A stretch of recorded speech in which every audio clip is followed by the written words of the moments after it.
कि हमने 1999 लाहौर बस यात्रा, 2001 आगरा शिखर सम्मेलन, 2004 से 8 कॉम्पोजिट डायलॉग, 2021 सीज फायर और उसके बाद भी बहुत सारी पहले। लेकिन इतिहास को जब आप पलटेंगे तो ये पता चलता है हर एक शांति वार्ता के बाद एक और आतंकी हमला। तो फिर भारत अपनी इस फॉरेन पॉलिसी पर क्यों ना डटा रहे कि terror and talks can not go together. देखिए पूर्णिमा जी, सबसे पहले तो मैं ये कहूंगा कि भारत के अंदर भी जो ऐसे लोग जो कि अभी भी गलतफहमी में हैं कि वो पुराना 26/11 के समय वाला ये भारत है, तो वो अपनी गलतफहमी दूर कर लें। और पाकिस्तान को तो ये बार बार बताया गया है और बताया ही नहीं गया है, गोली का जवाब गोले के साथ दे करके बताया गया है कि ये बदला हुआ भारत है, ये नया भारत है, ये आतंकवाद के प्रति जीरो टॉलरेंस की पॉलिसी पर चलने वाला नया भारत है। और ये भारत पाकिस्तान के सामने स्पष्ट रूप से अपनी शर्तें रख चुका है और वो शर्त ये है कि जब तक पाकिस्तान आतंकवाद के विरुद्ध इरिवर्सिबल, वेरीफाइबल और क्रेडिबल स्टेप लेकर के नहीं दिखाएगा, एविडेंस बेस्ड एक्शंस लेकर के नहीं दिखाएगा, तब तक ये नया भारत किसी भी कीमत पर पाकिस्तान से बातचीत नहीं करेगा। ये बात मैं स्पष्ट रूप से कहना चाहता हूं। और ये जो भारत है पाकिस्तान के मूल चरित्र को बहुत अच्छी तरह से जानता है। ये वही पाकिस्तान है जिससे आप बात करने आप जाएंगे तो ये पीठ में आपके खंजर घोंपने का ये कार्य करता है। ये अभी पीडीपी के जो प्रवक्ता हैं वो कह रहे थे कि वाजपेयी जी की उन्होंने चर्चा की, और पूर्णिमा जी आपने बिल्कुल सही उनको काउंटर किया कि ये वही वाजपेयी जी थे जो कि लाहौर की बस यात्रा के साथ पाकिस्तान गए थे, शांति का पैगाम लेकर के गए थे, और क्या मिला? वो बस कारगिल पहुंचा दी गई। वो बस जो है वो कब कारगिल पहुंच गई, ये इसी पाकिस्तान ने किया था।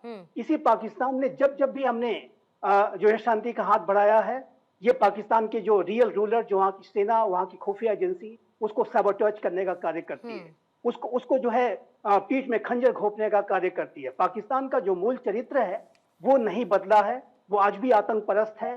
पाकिस्तान ऑक्युपाइड कश्मीर जो भारत की टेरिटरी है, वहां पर टेरर कैंप आज भी चल रहे हैं, आतंकियों को आज भी ट्रेनिंग दी जा रही है, और आतंक का जो सारी साजिशें हैं पाकिस्तान में आज भी रची जा रही हैं। और इसी वजह से हमने इस बात को भी कहा है कि अभी ये ऑपरेशन जो सिंदूर है 1.0 ही हुआ है, 2 भी हो सकता है, और ये ऑपरेशन सिंदूर की जो प्रक्रिया है ये लगातार जारी है।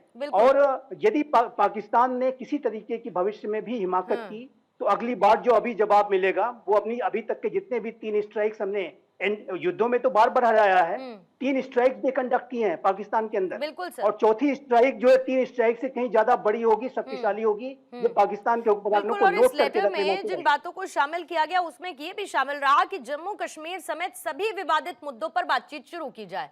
अरे जम्मू कश्मीर और विवादित मुद्दा कैसे? जम्मू कश्मीर भारत का है और वो है पाकिस्तान ऑक्युपाइड कश्मीर जो भारत का है।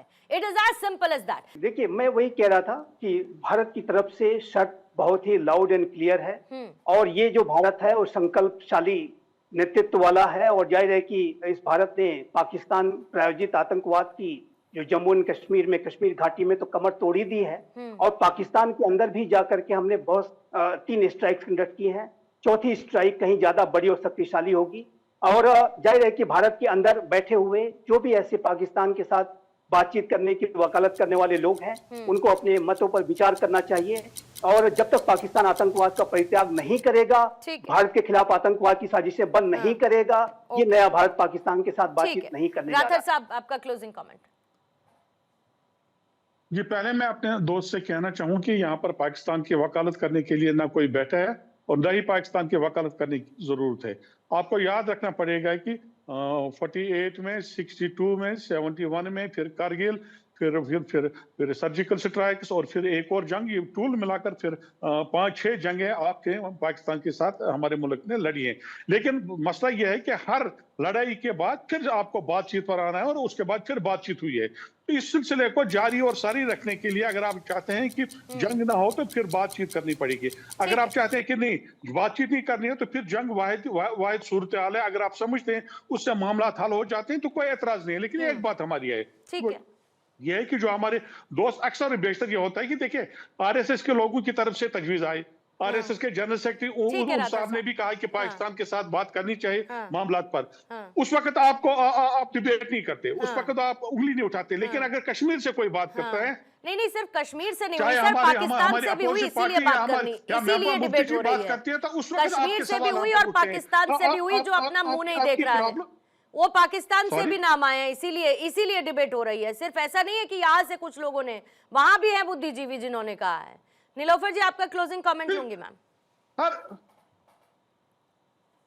देखिए पूर्णिमा जी, इसमें जिन लोगों का अभी आपने नाम लिया, शायद इसमें 100 प्रोमिनेंट शख्सियतें जो है, उसमें हमारे एएस दुलत साहब भी है, मणिशंकर जी भी है, उसमें मनोज झा भी है, उसमें जवाहर सिरसर भी है। ऐसे ऐसे हाँ, बड़े बड़े नाम जी, हैं जी। जिन्होंने चिट्ठी पर साइन भी किए हुए हैं, जो चाहते हैं कि एक कांस्टेंट डायलॉग हो, पीसफुल पॉलिटिकल एंगेजमेंट हो दो देशों के बीच ठीक में। है। इसमें कोई शक नहीं है। जब भी हमारा देश चाहेगा, जिस तरीके से वो चाहेगा, हम उसके साथ खड़े हैं। ऐसा नहीं है कि हम ये कहते हैं कि भाई आप ये करो, लेकिन एंगेजमेंट बहुत अच्छी पॉलिटिकल बात है। पीस के लिए बहुत बिल्कुल जरूरी है। नीलोफर जी, हर कोई शांति तो चाहता है, मंथन होगा, हर कोई शांति तो चाहता है। और मंथन आपने होगा, जितने देखिए नाम लिए पूर्णिमा जी। अभी जो इस लेटर में सम्मिलित हैं, अब आयरनी कह लीजिए, जो कह लीजिए, सब ऑपोजिशन के ही हैं। और अगर ऑपोजिशन भारत की फॉरेन पॉलिसी में साथ नहीं खड़ा होगा, तो मुझे नहीं पता फिर साथ में कहां पर खड़ा होगा। I have no idea ma'am, अगर आप इस आई हैव नो आइडिया कि भारत की फॉरेन पॉलिसी में अगर विपक्ष साथ नहीं खड़ा होगा तो किस में खड़ा होगा।